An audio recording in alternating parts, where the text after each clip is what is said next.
కన్నప్ప ఆ సినిమాకు సంభాషణలు రాసే అవకాశం మీకు ఎలా వచ్చింది? ఒక 8 సినిమాలు ఒక యూనివర్స్లో చేయాలి, ఒక ఇంటర్నేషనల్ స్టాండర్డ్స్లో ఫ్యాంటసీ, ఇండియన్ మిత్ ఇవన్నీ కలగలిపి చేయాల్సిన సినిమా అని ఆయన అనుకున్నారు. ఇలాంటి సబ్జెక్ట్స్ రాసేది తెలుగులో ఒకడు ఉన్నాడు. సో మనం ఒకసారి కలుద్దాం. భక్త కన్నప్ప అంటే టక్కన అదే కృష్ణరాజు గారే గుర్తొస్తారు, బాబు గారు, రమణ గారే గుర్తొస్తారు. అందులో లేనిదేంటి, ఇందులో ఉన్నదేంటి? ఒక శివుడికి మనం పూజ చేయడమో నైవేద్యాలు అర్పించడమో మాత్రమే కాదు, నీకు ఎంగిలి మాంసం పెట్టిన ఒక అడవి మనిషిని శివభక్తుల్లో కల్లా చాలా గొప్పవాడిగా చేసావు కదా పరమేశ్వర. ఆ అడవి బిడ్డ ఆ ఎంగిలి మాంసం అందుకున్న దేవుడు.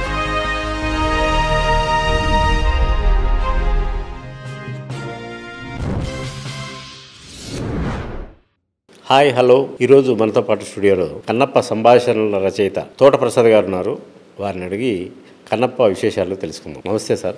నమస్తే బత్తు ప్రసాద్ గారు. సార్ బాగున్నారా? చాలా బాగున్నాను. జర్నలిస్ట్గా మన ఇద్దరం ఎన్నో ఏళ్ళు కలిసి ప్రయాణించాం. సినిమా షూటింగ్లు, కవరేజ్లు, ప్రెస్ మీట్లు చాలా అలరారుగా మన ఇద్దరం చాలా టైం స్పెండ్ చేసేవాళ్ళం. అవును సార్. మళ్ళీ మన ఇద్దరం ఇలా కూర్చొని మాట్లాడడం నాకు చాలా సంతోషంగా ఉంది సార్. చాలా అఫీషియల్గా, డిగ్నిఫైడ్గా మాట్లాడుకోవడానికి అవకాశం లేకుండా మన నోటికి తాళలేసి కూర్చోబెట్టారు. ముఖ్యంగా ప్రతిష్టాత్మకంగా రూపొందుతున్న కన్నప్ప సినిమా చాలా భారీ బడ్జెట్ సినిమా సార్. ఆ సినిమాకు సంభాషణలు రాసే అవకాశం మీకు ఎలా వచ్చింది? అంటే హీరో మంచు విష్ణు గారు, ఆయన ఒక 8 సినిమాలు ఆయన డ్రీమ్ ప్రాజెక్ట్. ఒక 8 సినిమాలు ఒక యూనివర్స్లో చేయాలి, ఒక ఇంటర్నేషనల్ స్టాండర్డ్స్లో ఫ్యాంటసీ, ఇండియన్ మిత్ ఇవన్నీ కలగలిపి చేయాల్సిన సినిమా అని ఆయన అనుకున్నారు. ఆయన జిన్నా షూటింగ్లో ఉండగా ఐడియా మన కొరియోగ్రాఫర్ ప్రేమ్ రషత్ మాస్టర్కి చెప్పారు. ఆయన ఐడియా చెబితే దీనికి ఎవరైనా నాకు రైటర్ కావాలి అంటే, ఇలాంటి సబ్జెక్ట్స్ రాసేది తెలుగులో ఒకడు ఉన్నాడు, అటు తోట ప్రసాద్ అని ప్రేమ్ రషత్ మాస్టర్ నా గురించి చెప్పారు. ఒక 2022 ఫిబ్రవరిలో ఎప్పుడో విష్ణు గారు జన్నా షూటింగ్ నుంచి నాకు ఫోన్ చేశారు. సార్ ఎవరిని అడిగినా మీ పేరే చెప్తున్నారు, సో మనం ఒకసారి కలుద్దాం అని. ఆ తర్వాత జిన్నా రిలీజ్ తర్వాత ఆయన కలిసిన తర్వాత ఆ ప్రాజెక్ట్ని వర్క్ స్టార్ట్ చేశాను. ఆ ప్రాజెక్ట్ వర్క్లో ఉండగా అప్పుడే కన్నప్పని, అంటే ఆయన 5-6 ఏళ్ళ నుంచి కన్నప్ప సినిమా తీయాలనుకుంటున్నారు విష్ణు గారు. సో దాన్ని రివైవ్ చేసి ఆ సినిమా చేసే ప్లానింగ్లో ఉన్నారు. అప్పుడు వేరే డైలాగ్ రైటర్ ఉన్నారు. ఆ స్క్రిప్ట్ పక్కన జరుగుతూ ఉంది. ఒకరోజు విష్ణు గారితో కూర్చొని మాట్లాడుతున్నప్పుడు కన్నప్ప గురించి నాకు తెలిసిన విషయాలని నేను షేర్ చేసుకున్నాను. అంటే చాలామంది ఏంటంటే దోర్జటి మహాకవి రాసిన శ్రీకాళహస్తీశ్వర మహత్యమే కన్నప్ప గురించి మొదట చెప్పింది అనుకుంటారు. కానీ చాలా ముందుగా ఆది శంకరాచార్యుల వారు శివానందలహరి అనే ఒక కావ్యం ఉంది. అంటే శ్రీశైల మల్లికార్జును స్తుతిస్తూ ఆయన శ్రీశైలంలో ఉన్నప్పుడు, ఆయన అక్కడ బస చేసినప్పుడు ఆది శంకరాచార్యుల వారు ఈ 100 శ్లోకాలు రాశారు శివానందలహరి. అందులో 63వ శ్లోకంలో చివరి 2 లైన్లో కన్నప్ప గురించి చెప్పారు ఆయన. కించిత్ మాంసశేషక బలం వనచరో నవ్యాపహారాయతే భక్తిం కింనా పుంశాం భక్తావతం సాయతే అని ఒక 2 లైన్లు రాశారు. నీకు ఎంగిలి మాంసం పెట్టిన ఒక అడవి మనిషిని శివభక్తుల్లో కల్లా చాలా గొప్పవాడిగా చేసావు కదా పరమేశ్వర అని ఆది శంకరాచార్యులు అన్నారు. సో ఆ అడవి బిడ్డ కన్నప్ప, ఆ ఎంగిలి మాంసం అందుకున్న దేవుడు శ్రీకాళహస్తీశ్వరుడు. సో ఆది శంకరాచార్యుల వారు 7వ శతాబ్దంలో ఈ పద్యం రాశారు. అంతవరకు కన్నప్ప అనేవాడు 12వ శతాబ్దం 11వ శతాబ్దం జీవించాడు అనుకుంటుండేవాడు. కానీ దీన్ని బట్టి తెలిసింది ఏంటంటే 5వ శతాబ్దానికి ముందే కన్నప్ప ఉన్నారు. సో ఆది శంకరాచార్యులు రాసిన దీని గురించి చాలామందికి తెలియదు. అలాగే తెలంగాణకు చెందిన పాల్కూరి సోమనాథ్ అని ఒక మహాకవి అన్నాడు. ఎందుకు మహాకవి అంటే, నన్నయ్య మహాభారతం మొదలుపెట్టారు తెలుగులో, కానీ పాల్కూరి సోమనాథ్ అంటే జన బాహుళ్యంలో ఏదైతే ఉంటే దగ్గరికి చేర్చే ప్రయత్నం చేశాడు. ఒక రగడ ద్విపదనో కావ్యం, అంటే 2 లైన్లో మన వచన గేయాల్లాగా అలాంటి చెప్పే ప్రయత్నం చేశాడు. బసవ పురాణం, పండితారాజ్య చరిత్ర ఇవన్నీ రాసిన ఆయన పాల్కూరి సోమనాథ్. మన వరంగల్ జిల్లా పక్కన ఉన్న ఒక చిన్న గ్రామం అయింది.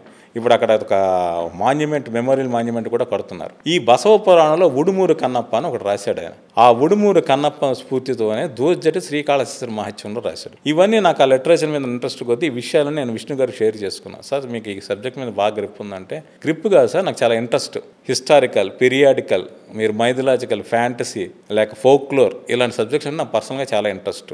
ఏమాత్రం అవకాశం నేను ఇన్వాల్వ్ అవుతాను. షూర్ సార్ అన్నాడు.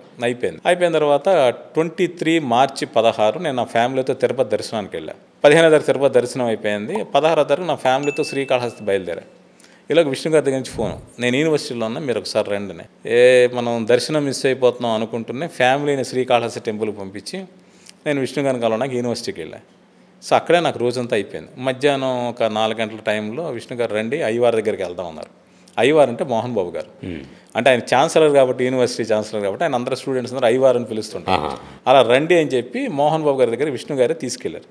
తీసుకెళ్తే మోహన్ బాబు గారు, ప్రసాద్ గారు మీ గురించి నేను చాలా విన్నాను, మీరు కన్నప్ప రాయండి అన్నారు. అలా నేను అప్పుడు ఎంటర్ అయిన ప్రాజెక్టులోకి. ఇక్కడ చిన్న విశేషం ఏంటి అంటే, ఒక కన్నప్ప లాంటి సినిమాకి నేను పార్టిసిపేట్ చేసే అవకాశానికి ఎంత ఆనందించాను. శ్రీకాళహస్తి టెంపుల్లో నేను దర్శనం మిస్ అయిపోయానే, ఏంటిది మనకి ఇలా జరిగిందని కొంచెం బాధ ఉండింది. ఆ బాధ అంతా మొన్న మహాశివరాత్రి తీరింది. ఎందుకంటే కన్నప్ప సినిమా పూర్తయిన సందర్భంలో మోహన్ బాబు గారు, విష్ణు గారు, డైరెక్టర్ ముఖేష్ కుమార్ సింగ్ గారు, మిగిలిన యూనిట్ మెంబర్స్, కొంతమంది ఆర్టిస్టులు, కొంతమంది టెక్నీషియన్స్ అందరూ మహాశివరాత్రి దర్శనానికి మోహన్ బాబు గారు తీసుకెళ్లారు. ఆ రోజు మిస్ అయిన దర్శనం ఈరోజు అత్యద్భుతంగా జరిగింది. అంటే బహుశా ఈశ్వర సంకల్పం నుండి, శివాజ్ఞానం నుండి, నువ్వు ఆ స్క్రిప్ట్ రాయిందో గుళ్ళో అడుగు పెట్టద్దు అని ఆయన దేవుడు ఆదేశించాడేమో అనిపించింది.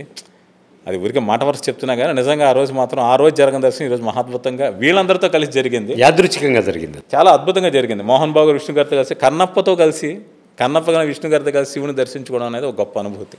భక్త కన్నప్ప చరిత్రలో నిలిచిపోయిన సినిమా. అవును, భక్త కన్నప్ప అంటే టక్కన అదే కృష్ణరాజు గారే గుర్తొస్తారు, బాబు గారు, రమణ గారే గుర్తొస్తారు. అందులో లేనిదేంటి, ఇందులో ఉన్నదేంటి? ఇందులో ఉండేది శివుడు, కన్నప్ప. ఈ రెండిట్లో ఇది మారే అవకాశం లేదు. అక్కడ అడవి ఉంది, గుడి ఉంది, అతని ఎమోషన్స్ ఉన్నాయి, ప్రేమ ఉంది, నాస్తికత్వం ఉంది, భక్తి ఉంది, ఇక్కడ ఉంది. బట్ ఈ జనరేషన్కి తగ్గట్టుగా ఇంకొంచెం భారీ విజువల్ గ్రాండియర్తో, స్పాన్తో కథ చెప్తున్నారు. ఇక్కడ అంటే పాన్ ఇండియా సినిమా చేయాలని సంకల్పం కాదు, ఆ కన్నప్పలో టచ్ అయిన ఒక మేజర్ ఐటమ్ ఈ కథలో టచ్ చేయడం జరిగింది. అంటే ఒక శివుడికి మనం పూజ చేయడమో, నైవేద్యాలు అర్పించడమో మాత్రమే కాదు ధర్మాన్ని కాపాడుకోవడం. ఆ ధర్మం మీద దండెత్తిచ్చే వాళ్ళు కొంతమంది ఉంటారు. వాళ్ళకి ప్రాణాలు తెగించి పోరాడమే మన ధర్మ రక్షణ అవుతుంది. అంటే విదేశీయులు కొన్ని వందల నుంచి మన భారతదేశం మీద దండెత్తారు, ఇక్కడ హైందవ సంస్కృతిని ధ్వంసం చేశారు, ఆలయాలు కూల్చేశారు, విగ్రహాలు పగలగొట్టారు, నానా రకాల అపచారాలు అన్నీ జరిగాయి. ఆ రోజుల్లో వాయులింగానికి ఒక మహత్యం ఉంది. అది ప్రాణలింగం, ప్రాణంతో ఉన్న లింగం, ప్రాణం పోసే లింగం అనే నమ్మకం. సో దాని మీద విదేశీయులు కన్ను పడలేదా, వాళ్ళ దండెత్తి రాలేదా, వస్తే ఈ అడవి బిడ్డలందరూ ఎలా కలిసి పోరాడారనేది ఈ కథలో ఒక మేజర్ హైలైట్. ఇది వార్ ఫర్ వార్ కాదు, యాక్షన్ ఫర్ యాక్షన్ కాదు, ఏం జరిగినా అంతా శివుడి కోసమే. అంటే ఇక్కడ కొన్ని చారిత్రక ఆధారాలు ఉన్నాయి. మనకు పంచభూత లింగాలు ఉన్నాయి. శ్రీకాళహస్తిలో ఉంది వాయులింగం, కంచిలో ఉంది పృథ్వీలింగం, జంబుకేశ్వర్లో ఉంది జలలింగం, చిదంబరంలో ఉంది ఆకాశలింగం, అరుణాచలంలో ఉంది అగ్నిలింగం. ఈ 5 లింగాల మహత్యం గురించి 10వ శతాబ్దంలో ఇప్పుడు కంబోడియా ఐలాండ్ నుంచి కొంతమంది రాజులు వచ్చి వెతికారు. ఇది హిస్టారికల్ ఫ్యాక్ట్. వాళ్ళు దర్శనానికి ఉద్దేశంతో వచ్చారో, దాన్ని ఎత్తికెళ్ళిపోవాలనే ఉద్దేశంతో వచ్చారో తెలియదు, కానీ వాళ్ళు మాత్రం సెర్చ్ చేశారు. అంటే కంబోడియా అనే దాని వెనక ఒక బ్యాక్డ్రాప్ ఉంది. మనం కాంబోజ్ రాజ్యం అని జానపద కథల్లో చెప్పుకుంటాం. ఆ కాంబోజ్ రాజ్యమే కంబోడియా అయింది. నేను ఈ కంబోడియా ఐలాండ్ హిస్టరీ చదివినప్పుడు, లేక కొన్ని విషయాలు తెలుసుకున్నప్పుడు, ఇండియా నుంచి అత్యంత అరుదైన శివలింగాలు వాళ్ళు తరలించుకుపోయారు. అంటే ఇంద్రలింగం అని ఒకటి చెప్తారు, ఇంద్రుడు ప్రతిష్ఠించిన లింగం అని. ఆ లింగాన్ని 7వ శతాబ్దంలో, 8వ శతాబ్దంలో ఒక కంబోడియా రాజు తీసుకెళ్ళి అక్కడ ఉంచాడు. అక్కడ కొన్ని వేల కోటి లింగాలు ఉండిపోయాయి కంబోడియాలో. సో ఇక్కడున్న భారతదేశంలో ఉన్న శివలింగాలన్నీ అక్కడ తరలించి తీసుకెళ్ళిపోయాడు. భక్తితో కావచ్చు, లేక ఆ మహత్యం వాళ్ళకి దక్కాలని కావచ్చు, లేక ఒక స్వార్థంతో కావచ్చు, ఏమైనా చరిత్రలో జరిగిన ఘట్టాలు. సో అలాంటి చారిత్రకంగా జరిగిన ఆధారాలను పట్టుకొని కన్నప్ప కాలంలో ఇది జరుగుంటే ఎలా ఉండేదంటే ఒక ఊహకి ఇది యాక్షన్ ఎపిసోడ్స్ జత చేసి కథలో అల్లడమైంది. ఎందుకని తీసుకువెళ్ళారు సార్ ఆ కంబోడియా వాళ్ళు? దీనివల్ల ఏంటి ప్రయోజనం? ఇవి కూడా లింగాలు కదా, దీని వెనక ఏమన్నా నిధులు నిక్షేపాలు ఉన్నాయా? అంటే ఒకటి, ఇదివరకు ఆలయాలు నిధి నిక్షేపాలు ఉండేవి. ఆ నిధి నిక్షేపాల కోసం విదేశీయులు వచ్చి దండెత్తారు. ఇప్పుడు గజనీ మహమ్మద్ తెలుసు, సోమనాథ దేవాలయాన్ని 17 సార్లు దండెత్తి కూల్చేశాడు. అక్కడ అది సోమలింగం, చంద్రుడు ప్రదర్శించిన లింగం అంటారు. అది గాల్లో తేలుతుండేది. దాన్ని ముక్కలు చేసి తన మందిరం ముందు మెట్ల కింద వేసుకున్నాడని చరిత్ర చెప్తుంది గజనీ మహమ్మద్. మొన్న ఈ మధ్య Kannappa first song, lyrical song Sri Ravishankar గారి ఆశ్రమంలో బెంగళూరులో రిలీజ్ చేయడమైంది. అనుకోకుండా ఆ రోజు ధ్వంసమైన శివలింగం ముక్కలు, అవశేషాల్లో లేక తాలూకు ముక్కలు అక్కడికి వచ్చాయి. కొన్ని రోజుల పాటు అక్కడ ఉంటాయంట. అనుకోకుండా వాడి దర్శనం జరిగింది. అంటే వాడి తాలూకు మహత్యం ఏదో ఉంది, అవి కాపాడతాయన్న నమ్మకంతో ధ్వంసం చేసిన వాళ్ళు ఉన్నారు. వాళ్ళందరూ విదేశీయులు వేరే. ఇప్పుడు కంబోడియా రాజులు పూర్తిగా హిందూ మతాభిమానులు. వాళ్ళు ధ్వంసం చేయడానికి వెళ్ళారని అన్నా కానీ ఇక్కడి నుంచి వాళ్ళకి దక్కాలన్న స్వార్థంతో తరలించుకుపోయారు. ఇప్పుడు వాయులింగం అనేది ఏంటి అంటే ప్రాణలింగం అంటారు. చాలా ఇప్పటికీ తెలుసు, అక్కడ దీపాలు గాలికి రెపరెపలాడుతుంటాయి. ఈ మార్కండేయుడు స్వల్పాయుష్యం, అతనికి శాపం ఉంది. శాపం అంటే అతను 12 ఏళ్ళ మించి బతకడానికి. అతని ప్రాణాలు తరలించడానికి యమదూతలు వచ్చినప్పుడు అతను ఆ శివలింగాన్ని గట్టిగా పట్టుకుంటే యమధర్మరాజు కూడా ఏమీ చేయలేకపోయాడు. అలా మార్కండేయుడు ఆశ్రయించిన శివలింగమే శ్రీకాళహస్తిలోని ప్రాణలింగం అని పురాణ గాథ చెప్తుంది. అక్కడ ఆ అపమృత్యువు తప్పించుకున్న మార్కండేయుడు 7 చిరంజీవుల్లో ఒకటిగా నిలిచిపోయాడు. 7 చిరంజీవుల్లో ఒకడు. సో అంత మహిమ కలిదనేసి ఆ ప్రాంతంలో ప్రచారం ఉండేది. అలాగే ఈ స్వర్ణముఖి నదీ తీరం అనేవాళ్ళు కొన్ని కథలు ఏం చెప్తాయంటే, ఇది కథలే, నిజాలు మనకు తెలియవు. అక్కడ ఇసుకలో బంగారం దొరికేదని, ఇసుక బంగారంగా మారేదని చెప్తూ ఉంటారు.